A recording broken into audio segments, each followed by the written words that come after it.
श्रीमद् रामायणम। जब अपने प्रेम और समर्पण पर पूर्ण विश्वास हो तो कोई माया ही क्या, संसार रचने वाले, चलाने वाले और नष्ट करने वाले त्रिदेव भी उस विश्वास को खंडित नहीं कर सकते माता।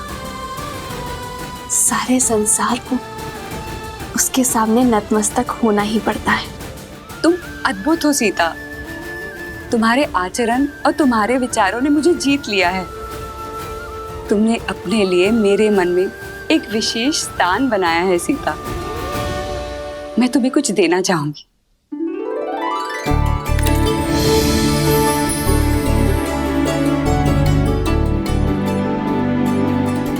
ये दिव्य आभूषण लो सीता, ये मैंने स्वयं देवताओं से प्राप्त किए हैं। नहीं माता, मैं कैसे? माता बोलकर माँ की दी हुई भेंट अस्वीकार कैसे कर सकती हो? माता पिता के दिए हुए आभूषण भविष्य में संकट आने पर पुत्री का सहारा बन सकते हैं। ये भविष्य में आने वाले संकट में तुम्हारी सहायता करेंगे सीता।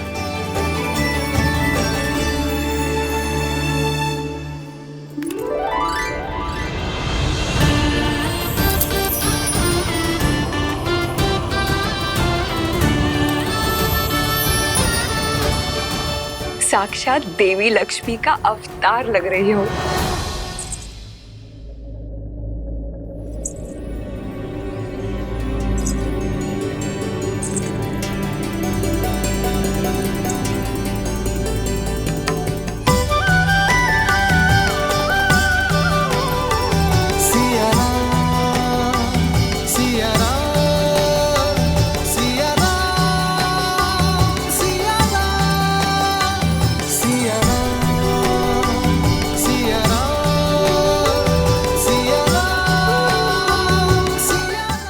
का आग्रह था तो? आग्रह नहीं, प्रेम। माता के घर से कहीं कोई पुत्री खाली हाथ जा सकती है? राम, पुत्री ने माता की आग्रह मानी। राम, अब तुम मेरी आग्रह मानो। सीता को दंडकारण्य जैसे भयावह स्थान पर मत ले जाओ, ये उनके लिए सुरक्षित नहीं है। आर्य, मेरी दृष्टि में आपका भय अनुचित है। मैंने स्वयं सीता का तेज और संकल्प देखा है। जिस यात्रा पर ये दोनों जा रहे हैं वह सीता को राम की सुरक्षा की नहीं, परंतु राम को सीता के साथ और संकल्प की आवश्यकता है। राम के शौर्य और सीता के पतिव्रता धर्म के साथ ये कोई भी संकट पार कर सकते हैं। ऋषिवर, आपके प्रेम और आतिथ्य का मैं बहुत आभारी हूं, किंतु कर्तव्य की पुकार है, जाना ही होगा। दंडकारण्य के कुछ ऋषियों को मैंने सहायता का वचन दिया था। आस बांधकर उन्हें तोड़ने का महापाप मैं नहीं कर सकता ऋषिवर। विदा दीजिए ऋषिवर, और आशीर्वाद भी। संध्या होने को है। इस बार में दंडकारण्य जाना उचित नहीं है। आज तुम सब यहीं रुक जाओ। कल भोर में नए सूर्योदय के साथ नई यात्रा प्रारंभ करना। जैसे आपकी आज्ञा ऋषिवर। श्री रामचंद्र कृपालु भजु मन हरण भव भय दारुणम। नव कंज लोचन कंज मुख कर कंज पद कंजारुणम।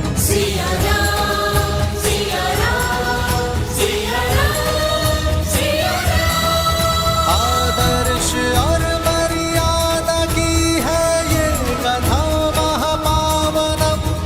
काट मद श्री से मिलाने श्रीमद् रामायणम। श्रीमद् रामायणम।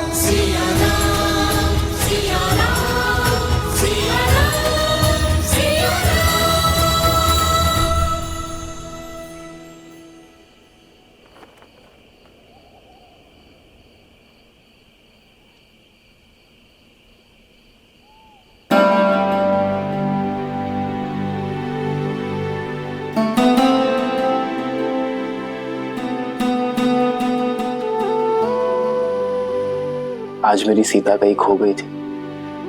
आपके सामने ही तो हूँ। मुझे तो साक्षात देवी लक्ष्मी दिखाई दे रही है। इतनी अद्भुत उपमा मत दीजिए आर्य। मैं केवल सीता हूँ, अपने वनवासी राम की साधारण पत्नी। तुम्हारी यही असाधारणता, तुम्हारा समर्पण तुम्हें असाधारण से परे बनाते हैं सीता। पवित्रता और सौंदर्य का संगम हो तुम। सच में तुम्हें पाना मेरा सौभाग्य है सीता।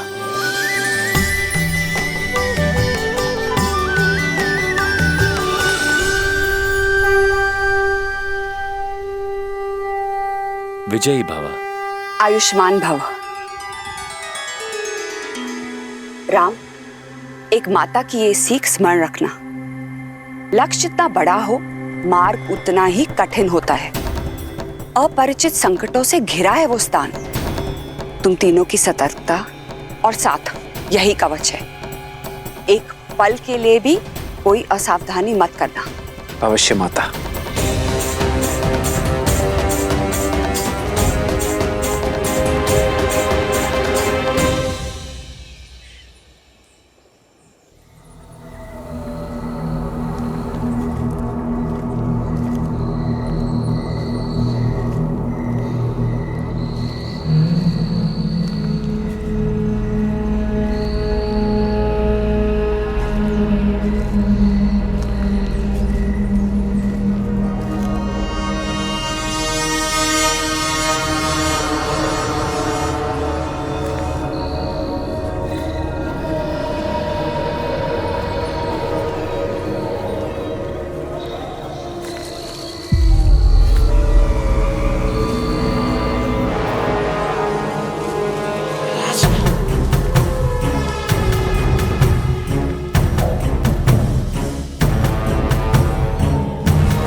भैया, ये कैसा मायावी बवंडर है?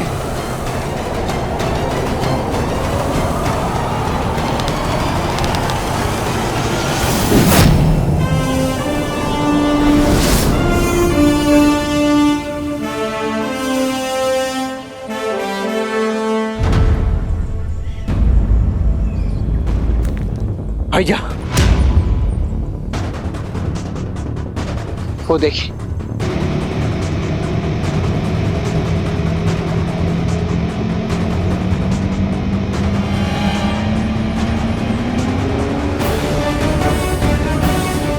वो महापापी विराट नव युवतियों को ही अपना लक्ष्य बनाता है।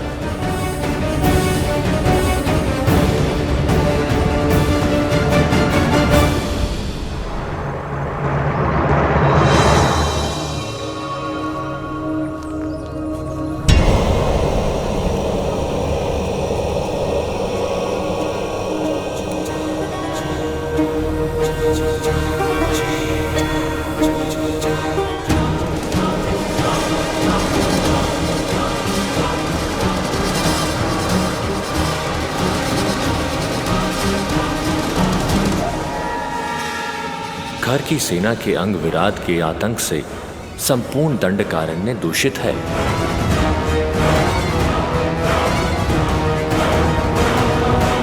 ना जाने कितने ही मनुष्यों को लील गया होगा ये महापापी। इसे अवसर नहीं, अंत की आवश्यकता है। हमें विराट का संहार करना ही होगा लक्ष्मण।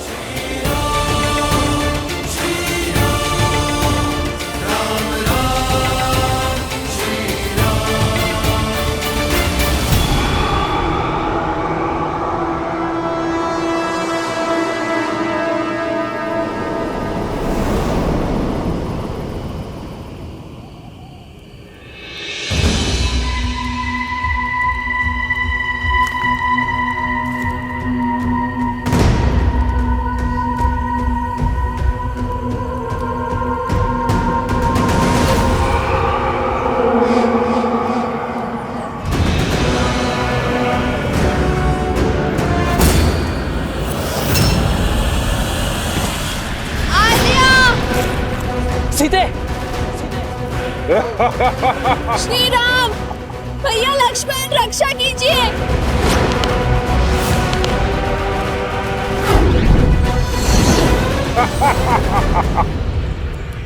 भैया ये विराज। सीते।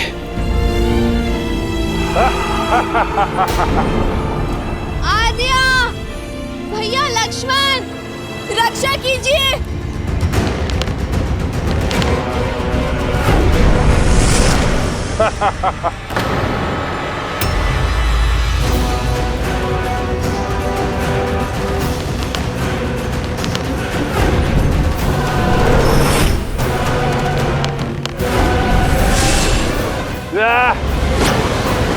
सीते।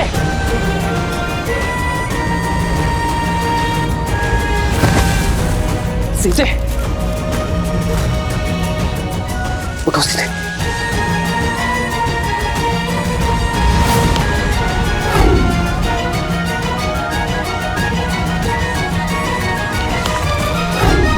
भैया इस पर हमारे बाणों का कोई प्रभाव नहीं हो रहा है। मेरे आहार के बीच बाधा बनने आए हो? पहले तुम्हारा अंत होगा।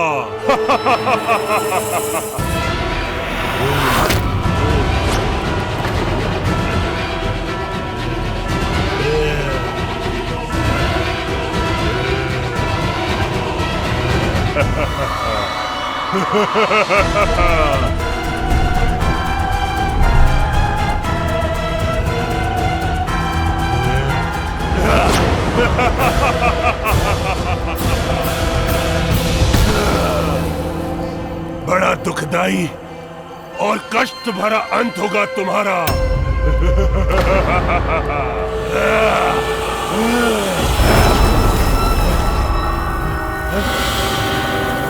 भैया इस दुष्ट पर तो हमारे समस्त शस्त्र प्रभावहीन है। अब हम करें तो करें क्या?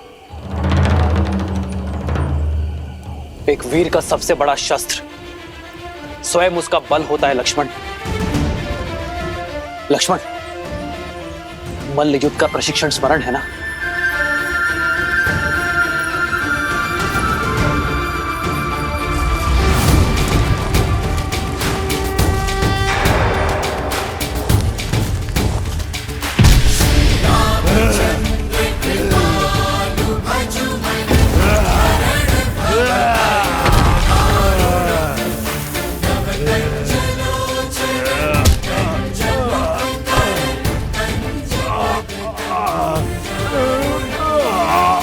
ऐसे नहीं मरूंगा।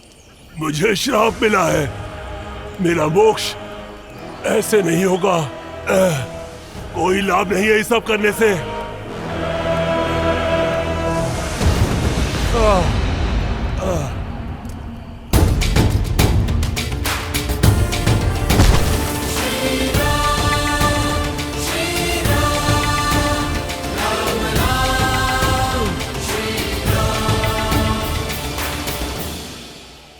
मुझे जीवित की धरती में गाड़ दीजिए राघव, तभी मैं इस नरकीय जीवन और अपने इस शाप से मुक्त हो पाऊंगा।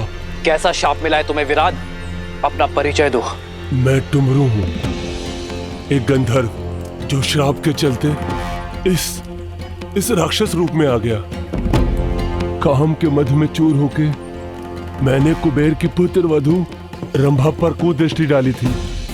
कुबेर की सभा में उसके पति के पास ले जाने के स्थान पर मैंने उसका अपहरण कर उससे विवाह करने का प्रयत्न किया, जिसके दंड के रूप में कुबेर ने मुझे स्त्रियों के अपहरण करने वाला राक्षस बनने का श्राप दिया। और मोक्ष का केवल एक ही मार्ग था, श्री राम, जो मेरा उद्धार करे। आपका कोई अस्त्र शस्त्र मुझ पर नहीं चल पाएगा, इसलिए हे प्रभु, मुझे जीवित ही गाड़ कर मुझे इस श्राप से मुक्ति दे। किंतु मैं ही क्यों? क्योंकि मेरे श्राप और इस पीड़ा का अंत केवल वही कर सकता है जिसने जीवन भर स्त्रियों का सम्मान किया हो, जिसने कभी किसी पर स्त्री पर कुदृष्टि न डाली हो। मैंने मोक्ष की इच्छा से न जाने कितने ऋषि मुनि और देवों के दरवाजे खटखटाए, किंतु सभी के मन में किसी न किसी पराई स्त्री के लिए काम अवश्य जागा था प्रभु। राघव, इस संसार में केवल आप हैं जो पवित्र हैं, इसलिए हे राम मेरी सहायता कीजिए, मुझे श्राप से मुक्ति दिलाइए। तुम्बुरु, तुम्हारा जीवन समस्त संसार के लिए एक सीख है। स्त्रियों के सम्मान, उनके आदर का पाठ पढ़ाने वाला अध्याय है। मुझे तुम पर दया आती है तुम्बुरु, और मैं तुम्हारी पीड़ा को भी समझता हूं। इसलिए मैं तुम्हें तुम्हारी मुक्ति में सहायता अवश्य करूंगा।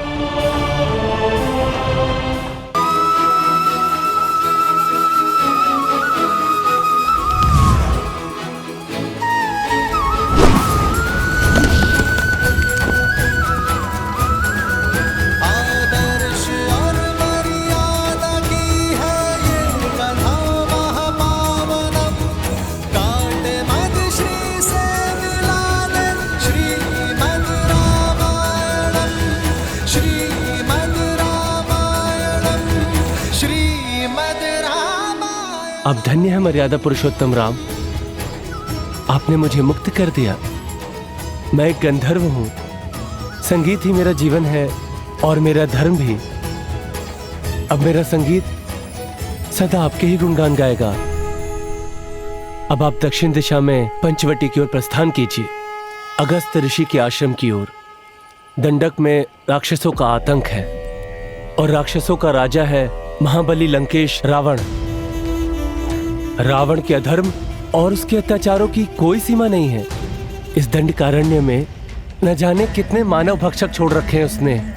और इस राक्षसी सेना का प्रमुख है खर, जो रावण की छाया बनकर अपने भाई दूषण के साथ मिलकर अपने इस आतंक से धर्म और मर्यादा का गला घोट रहा है।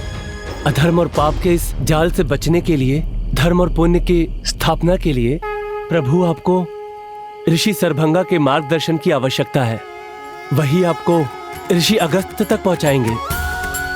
केवल ऋषि अगस्त्य ही हैं जो राक्षस राज और उनके अंत के ज्ञाता हैं।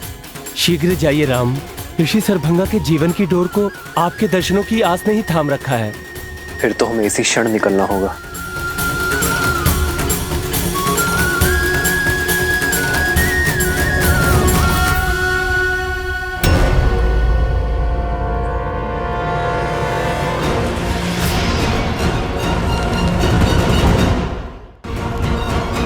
ठहरो लक्ष्मण। भैया, ये अवश्य ही राक्षसों का कोई गुप्तचर है। इससे पूर्व कि ये अपने साथियों को हमारी सूचना दे, मुझे इसका अंत कर देने दीजिए। लक्ष्मण, भागते हुए पर वार करना धर्म के विरुद्ध है लक्ष्मण। और फिर ये कैसे मान ली जाए कि वो गुप्तचर ही है? रघुकुल की मर्यादा और सम्मान उनके वंशजों के शौर्य में है लक्ष्मण, कुटिलता में नहीं। फिर तो हमें इसका पीछा करना चाहिए भैया। अब यही हमें खर तक ले जा सकता है। लक्ष्मण, हमारा उद्देश्य केवल खर का अंत नहीं, संपूर्ण राक्षस राज का अंत है। हमें ऋषि शरभंग के पास जाना चाहिए। उनका मार्गदर्शन हमारी प्रतीक्षा कर रहा है लक्ष्मण। जी भैया। स्वामी, श्री राम की कथा सुनने में बड़ा आनंद आता है, किंतु वनवास के कुछ ऐसे क्षण हैं जो मुझे आहत कर देते हैं। मैं समझता हूं देवी, परंतु वृक्ष की छाया के सुख का आभास तभी होता है जब व्यक्ति कड़ी धूप में अपने तन को बहुत देर तक जलाए। ये प्रसंग संसार के लिए इसलिए आवश्यक है क्योंकि ये संसार को ये शिक्षा देते हैं कि पीड़ा एक बहुत बड़े उद्देश्य की पूर्ति का साधन भी होती। बात आपकी उचित है, किंतु मोक्ष के बाद विराट ने जिन संकटों के बारे में कहा था वो क्या है? उद्देश्य जितना पावन होता है, मार्ग में कठिनाइयां भी उतनी अधिक आती हैं। और श्री राम का तो उद्देश्य ही संसार से बुराई का अंत करके भलाई का परचम लहराना, अधर्म का नाश कर धर्म की स्थापना करना। और अभी तो इस यात्रा का आरंभ हुआ है देवी। यूं समझ लीजिए देवी कि श्री राम दंडकारण्य के भीतर नहीं, संकट और समस्याओं के एक माया जाल के भीतर जा रहे हैं। विराट तो केवल एक श्राप के कारण दानव बना, परंतु ऐसे कई दुष्ट जिनका स्वभाव ही है पाप कर्म करना, जिन्हें ऋषियों, मुनियों और सज्जन व्यक्तियों को पीड़ा देने में आनंद आता है, उनका अंत भी तो श्री राम को ही करना है। भगवान विष्णु के अवतार के लिए भला क्या कठिन हो सकता है? वो चाहे तो क्षण भर में रावण के अभिमान और उसके पापों का अंत कर सकते हैं।